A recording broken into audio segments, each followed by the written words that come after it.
अस्सलामु अलैकुम वरहमतुल्लाहि वबरकातुहू। मैं होम्योपैथिक डॉक्टर मोहम्मद असगर सिद्दीक अपने यूट्यूब चैनल से आपसे मुखातिब हूँ। आज का जो हमारा टॉपिक है वो है रूमाटॉइड आर्थराइट्स। और रूमाटॉइड आर्थराइट्स क्या है? ये एक ऑटोइम्यून डिजीज़ है।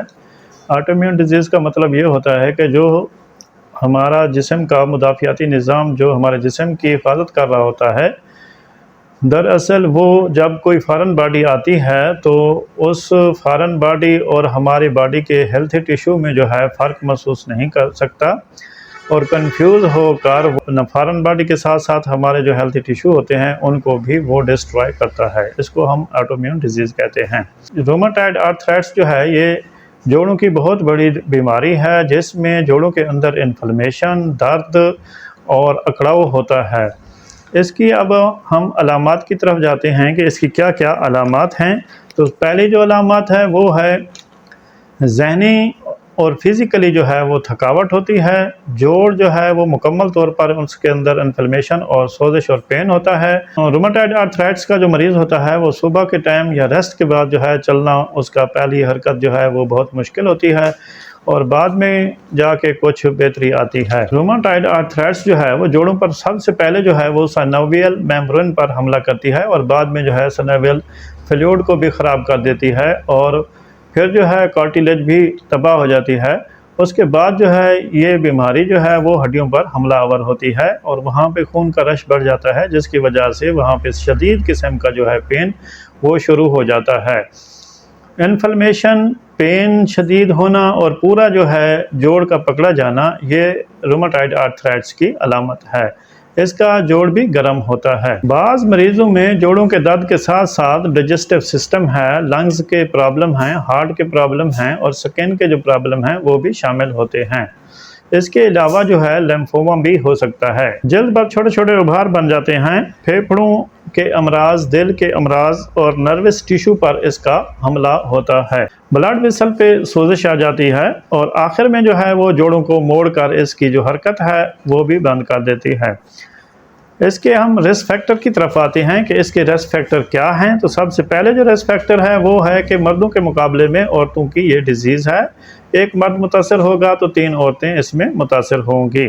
नंबर 2 जो है 35 साल से लेकर 55 साल की उम्र जो है इसमें रिस्क फैक्टर में शामिल है। तंबाकू नोशी, अल्कोहल का ज़्यादा इस्तेमाल और वज़न का ज़्यादा होना रिस्क फैक्टर में शामिल हैं। अब हम इसके नुकसानात की तरफ जाते हैं कि इसके जो है कॉम्प्लिकेशन क्या हैं। तो ऑस्टियोपोरोसिस होगा जिसमें हड्डियां कमज़ोर हो जाएंगी और हड्डियां कमज़ोर होकर टूट जाती हैं। कार्पल टनल सिंड्रोम बनेगा जिसकी वजह से कलाइयों में दर्द पैदा हो जाता है। जोड़ मुड़ जाते हैं। अब normal body composition, heart problem और लिम्फोमा, ये इसके कॉम्प्लिकेशन हैं। रूमाटॉइड आर्थराइट्स की तशखीस बज़रिया टेस्ट जो है उसमें है, सबसे पहला जो टेस्ट है वो आर फैक्टर है, फिर ESR है, फिर CRP है और ANA है और CBC का टेस्ट है और सबसे जो काबिल एतमाद है वो है NTCCP। तशखीस जो है बज़रिया क्लिनिक। जोड़ का गौर जो है मुआयना करें। जोड़ पूरा पकड़ा होगा और उस पर जो है इन्फ्लेमेशन होगी, दर्द होगा और अकड़ाव होगा। जोड़ जो है वो गर्म होगा। अब हम आते हैं एंटीडोट की तरफ। तो सबसे पहले जब मरीज़ हमारे पास आएगा तो हम उसका एंटीडोट करेंगे और एंटीडोट का मतलब ये होता है कि जब वो कोई दूसरी मेडिसिन खा के आता है तो होम्योपैथिक दवाई देने से पहले जो है जो हम दवाई देते हैं उसको एंटीडोट मेडिसिन कहते हैं। तो जब एलोपैथिक मेडिसिन खा के कोई मरीज़ आएगा तो हम नक्सवामिका देंगे, 1 mg की खुराक दे देंगे। जब ज़्यादा मकदार में स्टीरॉयड, पेन किलर वगैरह खा के आएगा तो फिर हम कार्टिज़ोन देंगे। जब कोई फीमेल मनसूबाबंदी की मेडिसिन खा के आएगी तो हम उसको सीपिया देंगे। और जब कोई मरीज़ जो है हकीमों के कुश्ताजार जो मेटल वगैरह खा के आएगा तो फिर हम पल्साटीला उसको देंगे। इसके बाद अब हम आएंगे दवाई की तरफ। होम्योपैथिक मेडिसिन हैं जिनके इस्तेमाल करने से जो है वो मरीज़ हमारा इस रूमाटॉइड आर्थराइटिस से ठीक होगा। इसमें एक और मेडिसिन है, अगर मरीज़ कोई वैक्सीन लगवा के आता है और उसकी वजह से जो है रूमाटॉइड आर्थराइटिस या कोई इम्यून सिस्टम जो है वो एक्टिव हुआ है तो फिर जो दवाई हम देंगे वो है थूजा।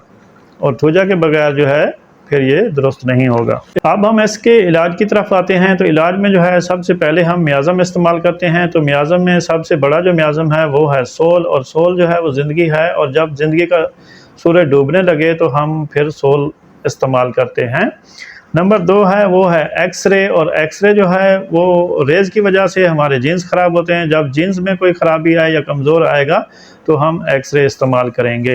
इसका अगला जो है हमारा मियाज़म वो है कार्सिनोसन। ये ख़ानदानी तौर पर जो शिफ्टिंग डिजीज़ है, जो वालिदैन से बच्चों में शिफ्ट होगी, तो उसमें हम कार्सिनोसन देंगे।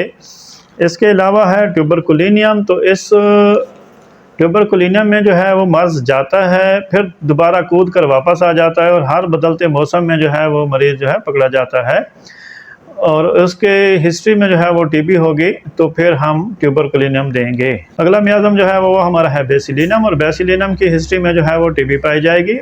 सेल के मरीज़ जो हैं, सेल दग के मरीज़ जो हैं, वो इसमें हिस्ट्री में पाए जाएंगे, तो फिर हम बेसिलिनम देंगे। अगला जो हमारा मियाज़म है वो है सिफिलिनियम, और सिफिलिनियम में जो है वो एंटीसिप्लेटिक मरीज़ होगा, और इसकी जो मर्ज़ की शिद्दत है वो रात को ज़्यादा बढ़ जाती है, और दिन को ये मरीज़ ठीक रहता है। अगला जो मियाज़म है वो है हमारा मेडोरिनम और ड्रोसरा के बगैर जो है हम जोड़ों को सही नहीं कर सकते। मेडोरिनम जोड़ों के दर्द में बहुत बड़ी दवाई है। इस वीडियो में हमने रूमाटाइड की अलामात और रूमाटाइड क्या है और उसके क्या नुकसानात हैं, एंटीडोट मेडिसिन कौन सी हैं, और मियाज़म वाली मेडिसिन इसमें कौन सी इस्तेमाल होंगी, उनकी कौन सी अलामात हैं, ये हमने समझा है। इसका इलाज जो है हम इसका जो पार्ट 2 वीडियो है उसमें आपको बताएंगे, क्योंकि इस तरह ये जो वीडियो है बहुत ज़्यादा लंबी हो जाएगी। मैं होम्योपैथिक डॉक्टर मोहम्मद असगर सिद्दीक, और मेरा यूट्यूब चैनल का जो नाम है वो है डॉक्टर असगर ख़ान।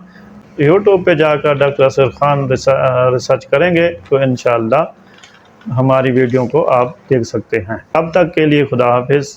अस्सलामु अलैकुम वरहमतुल्लाहि वबरकातुहू।